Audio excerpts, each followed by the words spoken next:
सोनू पवार अपराधी है, 5-6 मुकदमे उस पर दर्ज है। ऐसे व्यक्ति का कौन सा ठेकेदार बताओ कहाँ है उसकी फर्म? लाओ अपनी फर्म लाओ, हमारी चेयरमैन साहब उसका पेमेंट करेंगे। कोई आपके पर्सन है उनका हम पहला आप अपनी बात रखो। कुछ लोग यहाँ आपके समक्ष आए थे जिन्होंने, मैंने समाचार पत्रों के माध्यम से मैंने देखा है कि वो हमारी चेयरमैन साहब के ऊपर वही धांधली का आरोप और कामों को लेकर के आरोप लगाए गए थे। उनके परिप्रेक्ष्य में मैं आपको पहले बता चुका हूँ, उनको ये मेरा जवाब नहीं है, मेरा जवाब जनता को है। और चेयरमैन साहब की तरफ से मैं ऑथराइज किया गया हूँ ये जवाब देने के लिए, तो मैं आपको जवाब देता हूँ। जो उन्होंने आरोप लगाए हैं कि एक भूमि जो खसरा नंबर 1462-1464 है उसकी फरद मेरे पास है, खसरा खतौनी मेरे पास है, और हमारे राजस्व के अधिकारियों द्वारा चिन्हित करने के बाद में और बोर्ड की बैठक में प्रस्ताव होने के बाद में टेंडर हुआ, जनवरी माह में उसकी 4 दीवारी की गई। तब ये कहीं जो इस टाइप के दबंग और माफिया लोग थे ये वहाँ पर नहीं आए।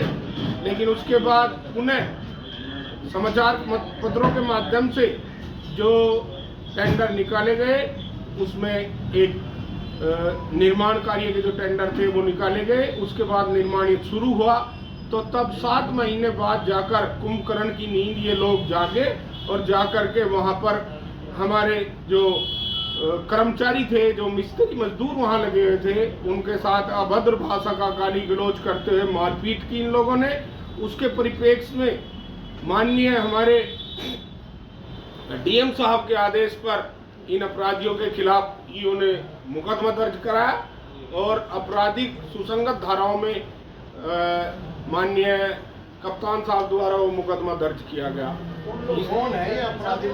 ये अपराधी एक आप कहला थाने का जो टॉप मोस्ट हिस्ट्री सीटर रहा है बालकिशन, और हाल फिलहाल में अभी कुछ महीनों पहले जेल में होके आया है। बस लूट के रोडवेज बस लूटी थी बागपत जनपद में, उसी मुकदमे में जेल रह के आया है।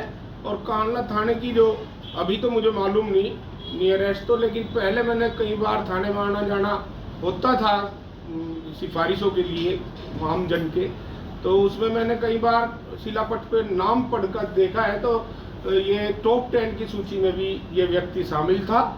और अभी ये नंबर 2 की शराब का, जहरीली शराब का व्यापार भी करता है लम्बे, जिससे कई मौतें भी आसपास के गांव में हो चुकी। तो मेरा तो थोड़ा सा इस चीज के तो मैं आश्चर्य में हूँ कि माननीय मोदी जी की सरकार में, योगी जी की सरकार में इस तरीके के अपराधी और इस तरह की खुलेआम घटनाओं को अंजाम दे रहे, तो थोड़ा तो आश्चर्य है। लेकिन वो कुछ अधिकारी इस तरीके के होते हैं हर जगह कि वो थोड़ा लेट जागते हैं, तो मुझे पूरी उम्मीद है कि वो जरूर जागेंगे। और दूसरा जो अपराधी है, सभासद बताता है खुद को पूर्व सभासद, सोनू उर्फ सतपाल, ऐसे ही कम से कम 6-7 मुकदमे जिनकी लिस्ट मैं आज आपको दूंगा, और जिसके ऊपर 6-7 मुकदमे भी सरकारी संपत्ति को और सरकारी व्यक्तियों को पीटने के और सरकारी संपत्ति को हानि पहुंचाने के दर्ज है, जो कोर्ट में लंबित है। इस तरीके के अपराधी और जवाब मांगेंगे हमारी जुझारू कर्मठ, जिन्होंने नगर को 4 चांद लगाकर इस कदर चमकाया कि क्षेत्र में आप ग्राउंड रिपोर्टिंग करेंगे तो एक प्रत्येक व्यक्ति नगर का और क्षेत्र का आपको कहेगा कि कितना उसका रात्रि में मन लगता है घूमते रहे, जब ऐसी मोदी जी, योगी जी द्वारा लगवाई गई लाइटें और इस तरह की सीसी सड़कें, इस तरह के नाले, इस तरह की सफाई नगर पंचायत एल्लम में है कि पूरे जिले का हर एक व्यक्ति अगर एल्लम से निकलता है तो तिरंगे को सलाम करके निकलता है। इस तरीके का कार्य हमारी माननीय चेयरमैन साहब द्वारा कस्बे में कराया गया है। दिल्ली सहारनपुर के बीच में इस तरीके के पॉइंट आपको लगे, क्या क्या जवाब आप लेकर के आए हैं? मैंने आरोप आपको बताए कि आरोप उन लोगों ने लगाए थे कि आपने बोर्ड लगा दिया, आपने ये लगा दिया।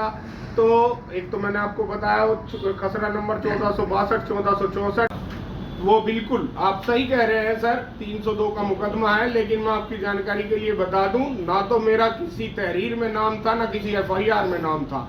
2016 में समाजवादी की सरकार थी, समाजवादी के यही लोग मिलकर के गलत तरीके से मेरा नाम उसमें 120B में शामिल कराया गया, जिसको सरकार भारतीय जनता पार्टी के आने के बाद माननीय सरकार के आदेश से सीबीसीआईडी की विवेचना हुई, उसके द्वारा मुझको एफआईआर में निर्दोष साबित किया गया। तो मैं आज भी निर्दोष हूँ, पहले भी निर्दोष था, ना मैंने किसी की हत्या की है और ना आज तक मेरे किसी पूरे परिवार पर कोई भी इस तरह का आपराधिक इतिहास रहा है और ना कोई आरोप लगा है। इन लोगों में प्रेस वार्ता में बाल किशन ने आरोप लगाया सन 1992 में राजनीति गोली मार के हत्या हो गई थी, उसमें विक्रम का झूठा नाम लिया गया था। दो असल में वो आपराधिक लोग हैं, तो आपराधिक लोग षड्यंत्र कर कूट रचित दिमाग में रचना करके मेरे साथियों को गुमराह करते हैं, पुलिस को गुमराह करते हैं। मेरे पिताजी की हत्या 2005 में 25 फरवरी सन 2005 में हुई थी और कोई झूठा नाम दर्ज उसमें नहीं हुआ था। अगर नाम दर्ज हुए तो उन लोगों को सजाएं हुई, पुलिस ने उनका एनकाउंटर किया है, उन लोगों की पुलिस द्वारा उनका एनकाउंटर कर उनको मौत के घाट उतारा गया है, जिन लोगों ने मेरे पिताजी की हत्या की थी।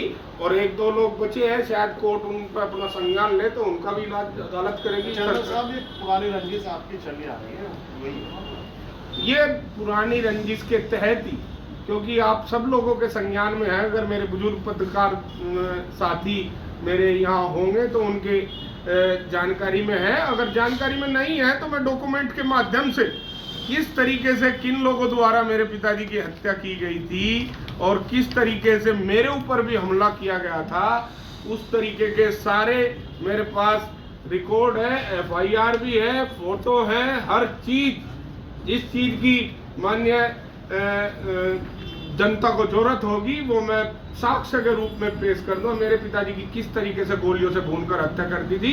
आप लोगों के द्वारा संचालित समाचार पत्रों में अनेक समाचार पत्रों की हेडलाइन में आया था और वो नाम भी उजागर होंगे, क्योंकि मेरे पिताजी के ऊपर 5-5 बार अत्याधुनिक हथियारों से 20-20 किलोमीटर तक गोलियां बरसाई गई और उनके ऊपर हमला कर मौत के घाट उतारा गया। आपकी राजनीतिक रंजिश है कि पारिवारिक रंजिश? हमारा केवल और केवल रंजिश इस बात की है कि नगर पंचायत इल्लम का हर गरीब व्यक्ति, गरीब से गरीब, मेरी माताएं, मेरी बहनें, मेरा बुजुर्ग, हम लोगों से बेइंतहा मोहब्बत करता है, क्योंकि हम उनकी सेवा करते हैं।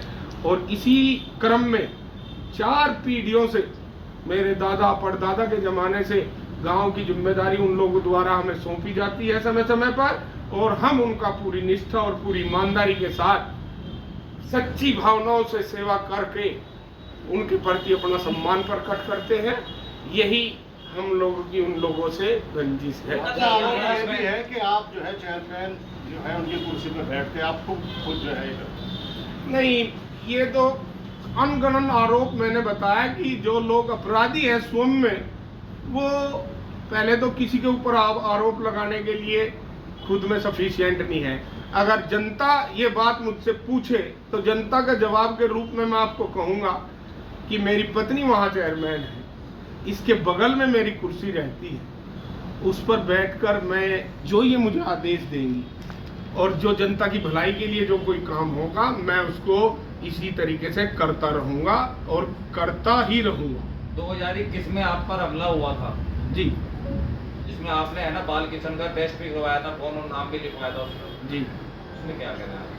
अभी मैं बता दूं कि वो इस तरीके का हमला था कि उसे आम तौर पे कोई ही व्यक्ति, आप लोगों को तो सब जानकारी है, लेकिन माननीय न्यायालय के वो विचाराधीन है और उसी के परिप्रेक्ष्य में मुझे सुरक्षा दी गई है, सुरक्षा गनर दिया गया है। माननीय हाईकोर्ट के आदेश के बाद ही मुझे सुरक्षा गनर की जरूरत पड़ी और सुरक्षा गनर आपके सहयोगी प्रयास पवार का प्रधानमंत्री आवास योजना का भ्रष्टाचार अभी वसूली का आरोप लगा पूछ।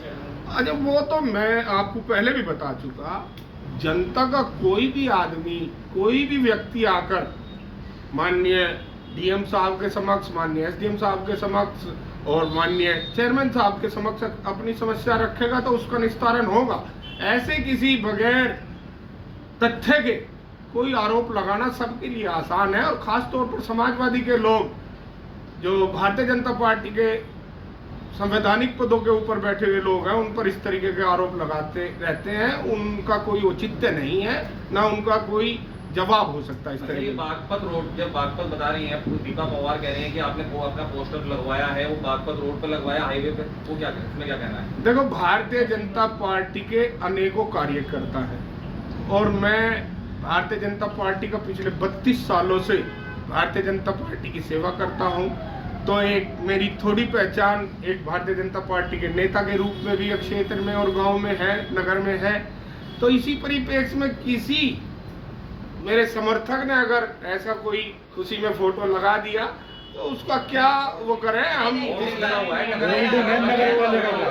नगर पालिका का एक बात बताओ, आप भाजपा सरकार से ताल्लुक रखते हैं, जी। भाजपा सरकार नारी सशक्तिकरण का वो कर रही है, लेकिन आप तो खुद ही उसका दमन कर रहे हैं घर में ही अपना, क्योंकि मैं चेयरमैन को तो आप बोलने नहीं देते। नहीं, चेयरमैन साहब तो खुलकर बोलती है। आपने आप सुनेंगे, यही तो आरोप है, यही सिद्ध होगा ना इसमें। आप सुनोगे तभी तो।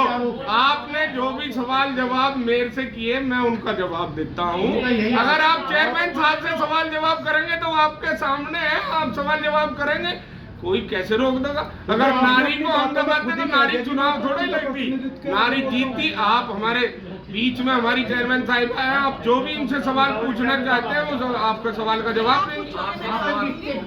ये घोटालों को भी आप पे आरोप लगा दिया है कि चेयरमैन साहब कुछ करने नहीं देते और पति जो कुछ करते वही सब कुछ कर लेते हैं। ऐसा है, मैं आपको पहले भी ये बता चुका हूँ।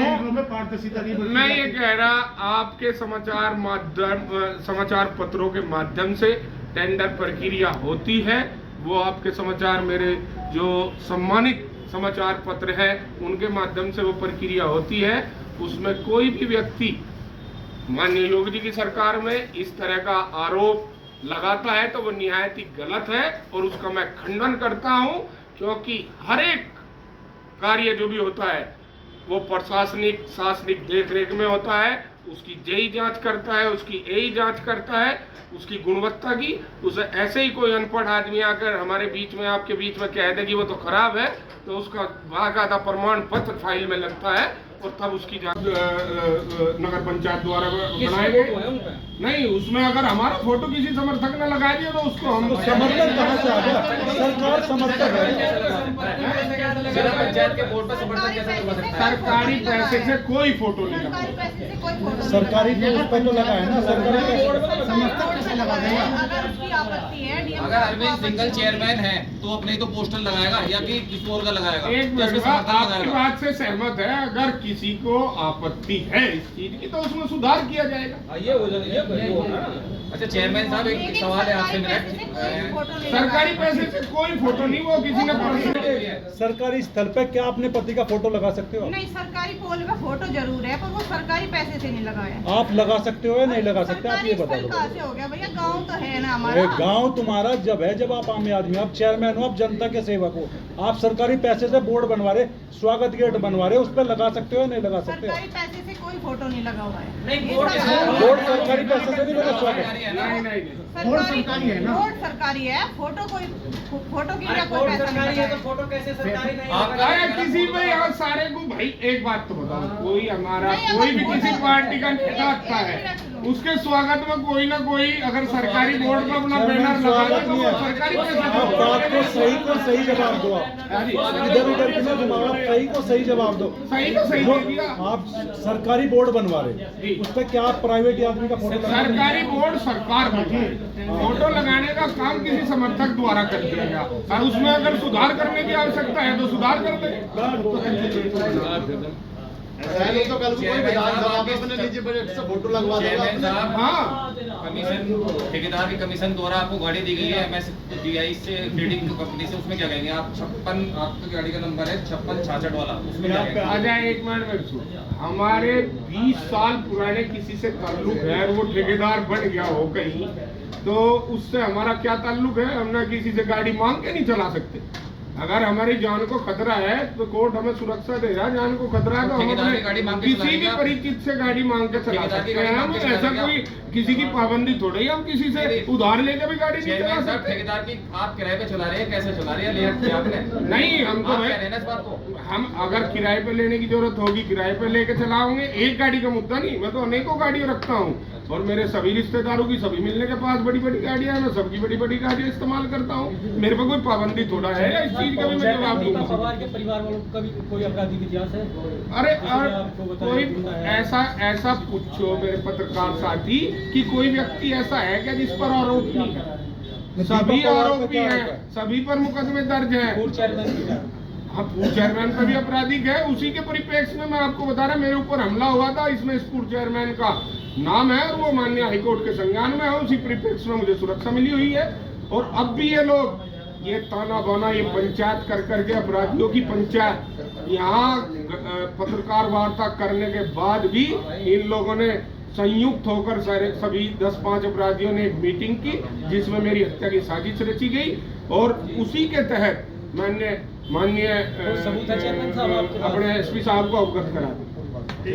हाँ, सबूत है, पंचायत का भी सबूत है। पंचायत की फोटो है मेरे पे, जो आपराधिक लोग बैठ कर कौन लोग हैं जो आपकी हत्या की साजिश कर रहे हैं? यही पूर्व चेयरमैन से संबंधित जो 5वें नंबर की कैंडिडेट रही और जनता ने उसे पूरे तरीके से नकार नाम के क्या है? अब है? नाम क्या है 5वीं नंबर की? मैं नाम क्या लेना चाहूँ, आप जानकारी कर लें। 5वें नंबर नहीं, की जब जो आप 5वें प्रत्याशी नंबर को बता रहे रही, हो। मैं देखो सारी चीजें मीडिया के सामने, जनता के सामने कुछ थोड़ा बहुत हम, क्योंकि हम संस्कारवान लोग हैं, हमारे अंदर संस्कार है, हमारे परिवार में संस्कार है।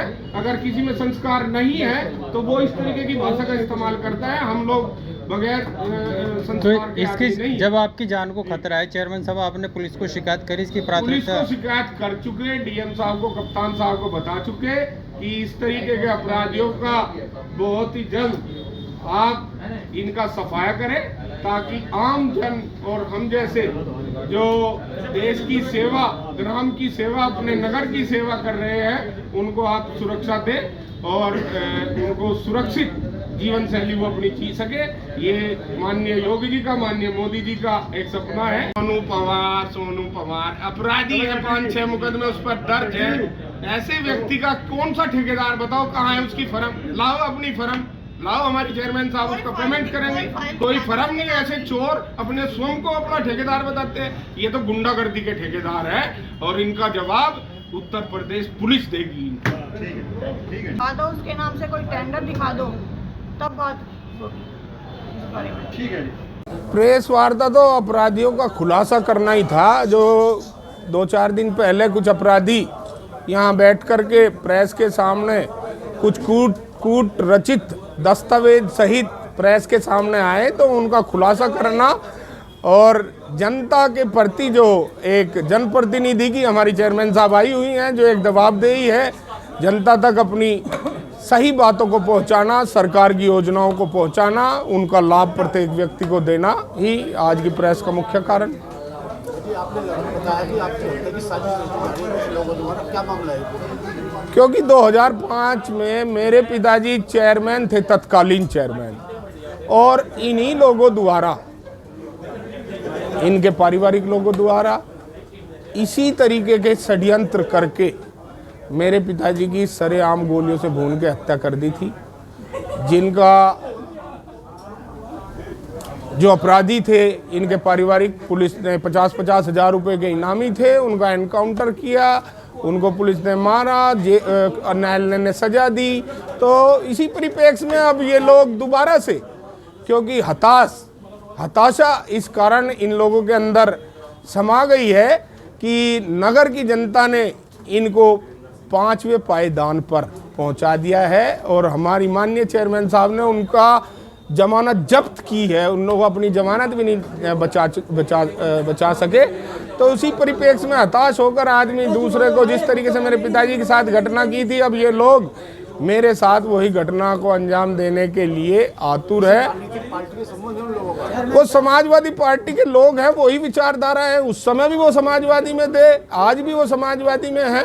और समाजवादी विचारधारा आप जानते ही हैं कि कैसे गुंडों के प्रेस वार्ता हो रही है लेकिन नाम किसी का नहीं आ रहा। क्या समझेगा मीडिया, क्या समझेगा समाज अगर नाम उजागर नहीं होगा? मैं ये कह रहा हूँ, समाज भी सब गुंडों को जानता है, अपराधियों को जानता है। आपका हमारा मीडिया भी जानता है कि कौन लोग 4 दिन पहले यहाँ के प्रेस वार्ता करके गए और कौन इस तरीके की भ्रामक स्थिति जो एक समाजवादी के, मैं तो समाजवादी के क्या कहूँ, भारतीय जनता पार्टी के गद्दार पूर्व विधायक जिन्होंने माननीय कल्याण सिंह जी के साथ गद्दारी करके फ्लोर टेस्ट पर मुलायम सिंह के साथ जाके बैठ गए थे, तो ऐसे गद्दार विधायक की पुत्री जो 5वें नंबर की दीपा, और उसको वो इस तरीके के मनगढ़ंत आरोप लगाकर जनता को गुमराह करने की कोशिश करती है। और अब उसी परिप्रेक्ष्य में कुछ गुंडों को साथ लेकर के एक गिरोह बना करके किसी भारतीय जनता पार्टी के मेरे जैसे सेवक की हत्या करना चाहती है। तो ऐसा इस राज्य में तो मुमकिन है नहीं।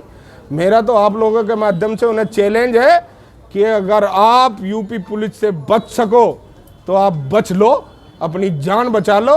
इस उत्तर प्रदेश को छोड़कर किसी अन्य प्रदेश में शरण ले लो।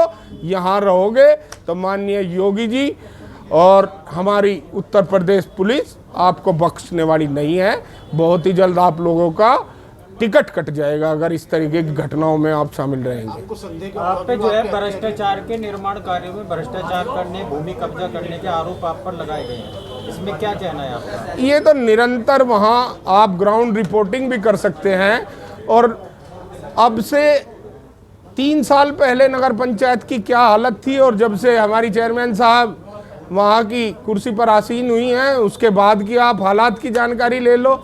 माननीय प्रधानमंत्री जी और माननीय योगी जी द्वारा जो योजनाएं चली जा रही हैं वो निश्चित तौर पर धरातल पर हर व्यक्ति तक उसकी सुविधा पहुंच रही है। और पूरा नगर, पूरा क्षेत्र, उसका हर व्यक्ति, उसके चेहरे पर आप चमक महसूस कर सकते हैं। नगर पंचायत इल्लम के हर व्यक्ति के चेहरे। आप पे चेयरमैन साहब का आरोप लगाए हैं, अगर वो सही नहीं पाए जाते हैं तो क्या लीगल एक्शन लेंगे आप? मैं लीगल एक्शन तो लूंगा ही। अगर ये इस तरीके के भ्रामक और बदतमीजी भरे दुष्प्रचार करते हैं तो मैं मानहानि का केस दायर करूंगा और माननीय न्यायालय के समक्ष अपने सभी तथ्यों को रखूंगा और इन पर मानहानि का केस करूंगा ताकि मुझे न्याय मिल सके और ऐसे लोगों को सजा मिल सके।